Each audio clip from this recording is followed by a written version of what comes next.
Hey, what's up guys? Ed-Ride nga pala. So ngayon, tuturuan ko lang kayo paano maglinis ng panggilid or yung CVT sa lahat ng klase ng scooter. And then, yung damit ko nga pala guys, long sleeve. Avail na kayo sa mga solid subscribers natin, so hindi ko natutubuan. Sa mga alam ko na lagi nagko-comment. And then shoutout nga pala sa sponsor natin, InDesign, itong long sleeve, kay Window Shop, Jad Racing, Tortua Philippines. So yun yung mga nag-sponsor sa atin mga trotter. So isa natin itong panggilid, tuturo ko sa inyo step by step, and then kung ano yung mga tools na dapat gamitin para makatipid kayo.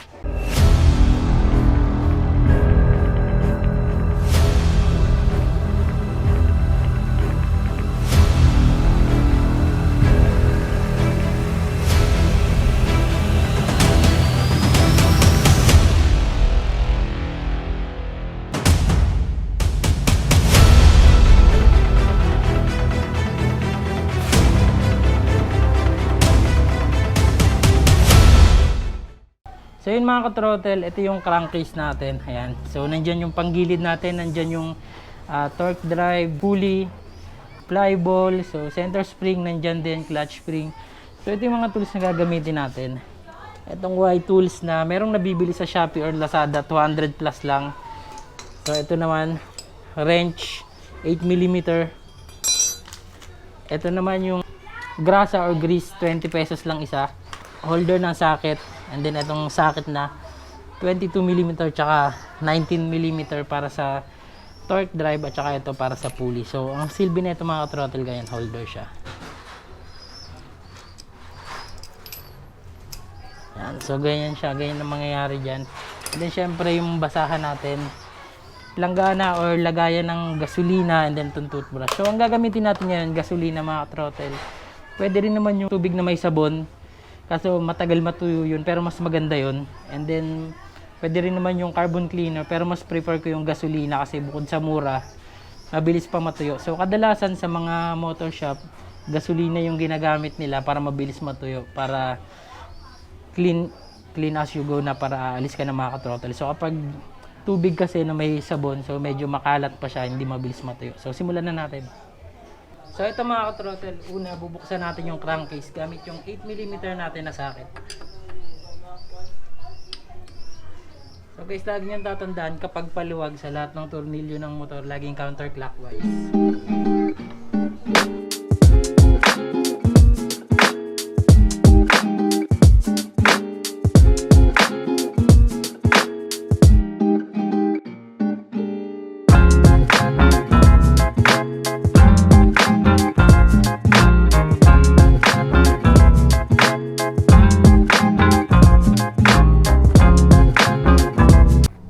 Guys, huwag niyong kakalimutan itong nasa gitna. So ito yung mahaba.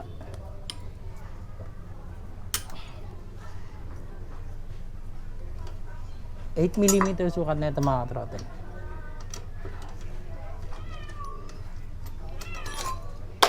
Eh, natanggal na natin. Bababa lang natin to.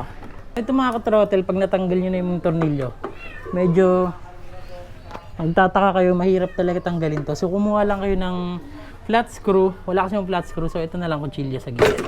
Sabi niya, kasi di ba basic lang.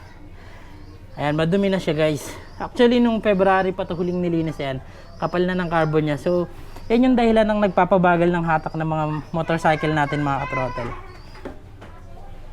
So ito yung silbi ng Y tools mga ka-throttle, pangkalso to. Tabi mo lang natin to. So ito pangkalso siya dito.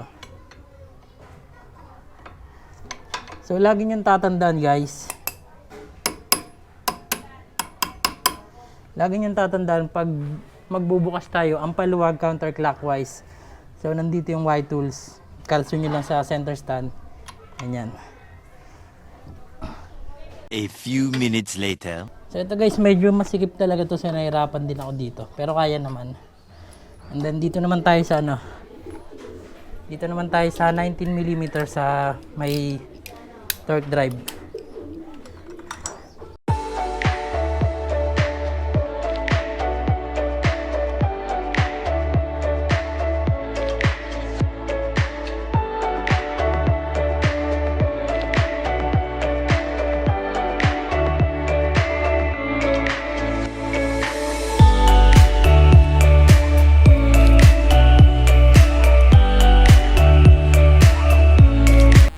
guys, naalala ko naka TWH bell na nga pala tayo, hindi na yung stock. So mahirap na siyang buksan. So ang ginawa ko, kinalso ko na lang doon. Pero merong kapitan yung yung socket natin. So far nabuksan naman natin siya kahit medyo mahirap. Ayan. Then guys, tanggalin na natin.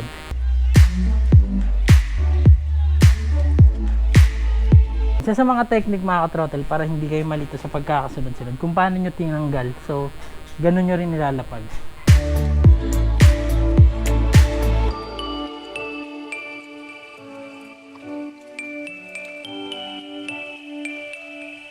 Ngayon nyo siya ilalapag mga ka-throttle para hindi nyo makalimutan.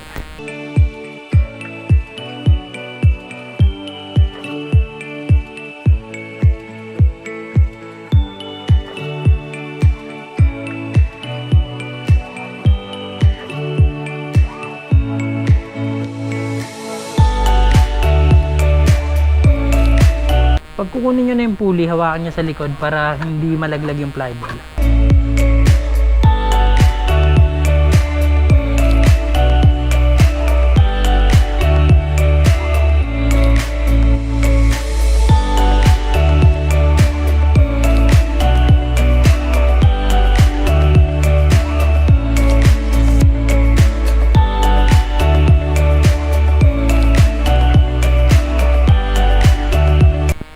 Itong flyball natin, malamang wala pa tong kanto kasi nung February lang to pinalitan ni window shop. Wala pang kanto. Pero kung nakikita nyo, sobrang dumi na. Yung dumi na yan guys, nanggagaling yan sa belt. Yan, yung nakakadkad na belt. And then check nyo na rin tong mga oil seal kung may tagas na.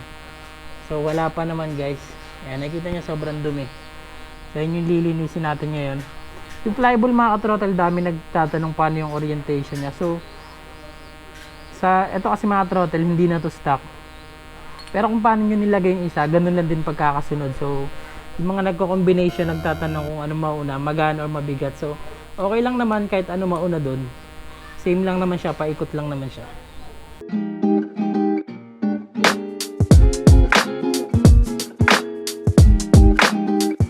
Sobrang dumi na. Isa siya nagpapabagal ng hatak ng motor. Ito yung torque drive natin, then ito yung belt natin. So nakikita nyo, makapal pa naman yung natin, yung lining natin. And so lilinisin natin to, and then importante lalagyan natin ng grasa.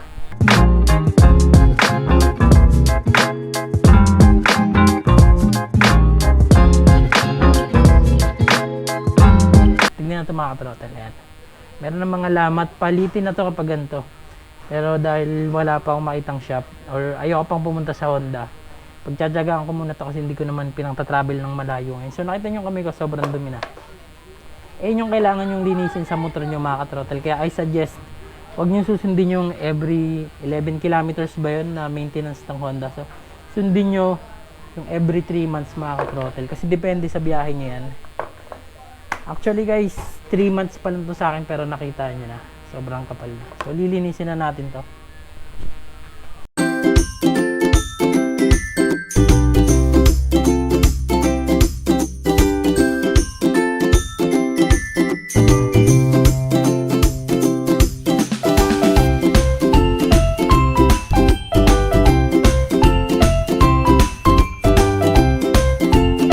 So yun guys, okay na tayo dito. Dito naman tayo.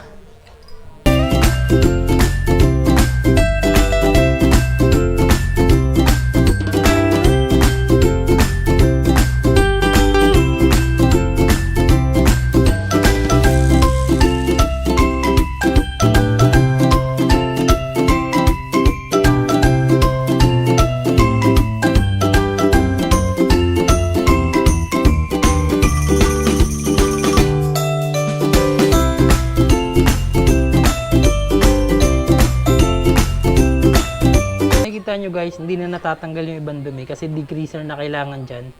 So 4 years and 4 months na pala to kaya ganyan na rin. Pero basta matanggal lang yung carbon, okay na yun.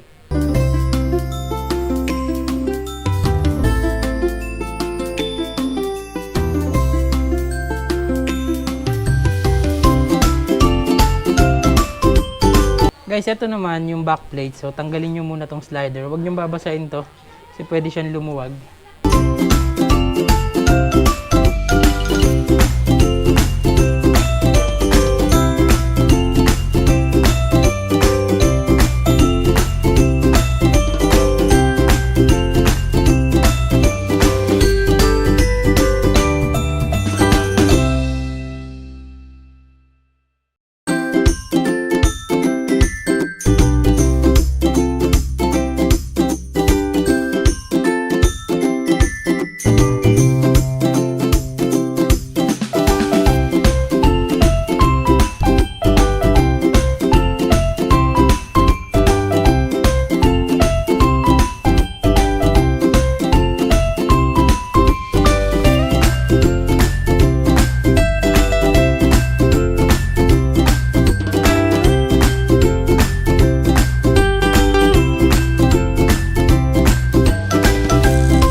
ka-throttle, huwag niyong kakalimutan. Kapag lilinisin niyo tong crankcase, huwag niyong lalagyan ng gasolina or ano dito. Kasi guys, diyan nagsisimula yung ingay, lumuluwag yan. So may plastic na part yan, tsaka may rubber na part dyan.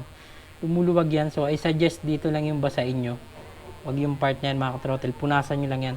Then lagyan nyo ng grasa dito sa may kickstart para hindi na siya para hindi siya mahirap i-kickstart. So pwede nyo lagyan ng gasolina dito guys.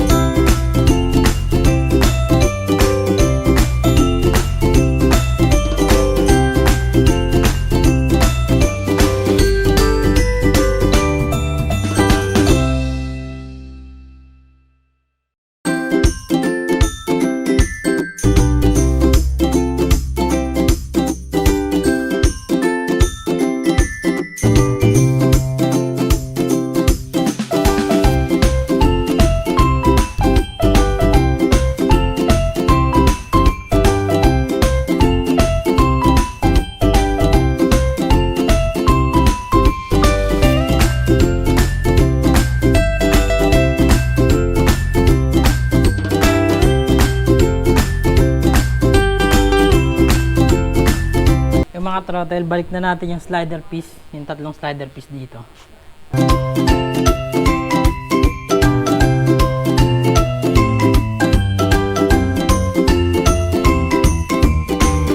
Nakita nyo guys, hindi pa naman maingay, so ibig sabihin yan, good pa yung slider piece natin. Pag nakita nyo maalog na yan, guys, sira na yung slider piece, so papalitan nyo na, mura lang naman.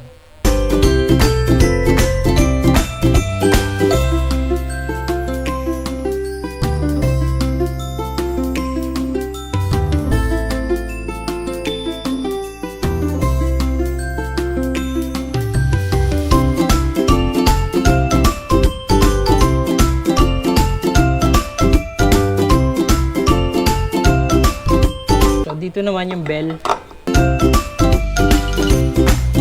washer, and then yung nut.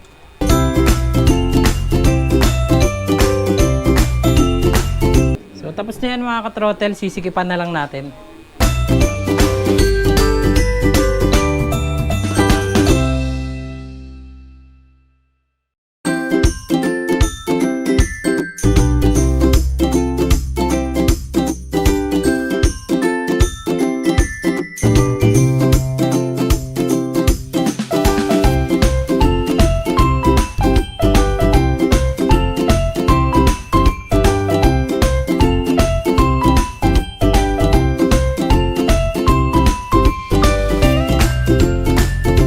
So yun lang mga ka-throttle, hanggang sa next tutorial natin. So don't forget to comment, like, and subscribe. Ed Ride Motovlog, so ride safe always.